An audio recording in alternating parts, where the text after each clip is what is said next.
ஸ்தோத்திரம். கர்த்தருக்குள் நேசிக்கப்பட்ட தேவ பிள்ளைகளை, இந்த புதிய நாளின் அதிகாலை வேளையிலே கர்த்தர் கொடுத்திருக்கிற வாக்குத்தத்த வசனம், அது பிரசங்கி 12ஆம் அதிகாரம் 1வது வசனம். நீ உன் வாலிப பிராயத்திலே உன் சிருஷ்டிகரை நினை என்றார் என்பதே. ஆமென்.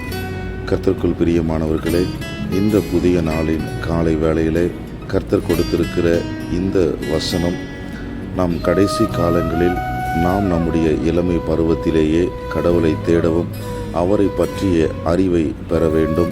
அது மாத்திரமல்ல, முதுமை நாளில் பலவீனங்களும் கஷ்டங்களும் வரும்போது கடவுளை நினைப்பது கடினம்.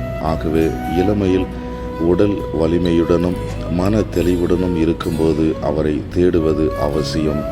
இது நமது வாழ்க்கைக்கு சரியான ஆசீர்வாதங்களை தேடித்தரும் என்பதில் எந்த சந்தேகமும் இல்லை.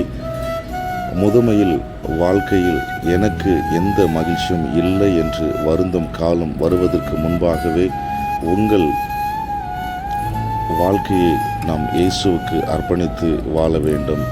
கர்த்தர் தாமே இந்த புதிய நாளிலே கூட கர்த்தர் கொடுத்திருக்கிற இந்த வசனத்தை கொண்டு இந்த நாளின் துவக்க முதல் முடிவு பரியந்தமாய் ஒவ்வொரு நீங்கள் கையிட்டு செய்யக்கூடிய காரியங்கள், கர்த்தர் கொடுக்கிற வேலை ஸ்தலங்கள் ஒவ்வொன்றிலும் உங்களை ஆசீர்வதித்து பலப்படுத்தி பாதுகாத்து பராமரிப்பாராக.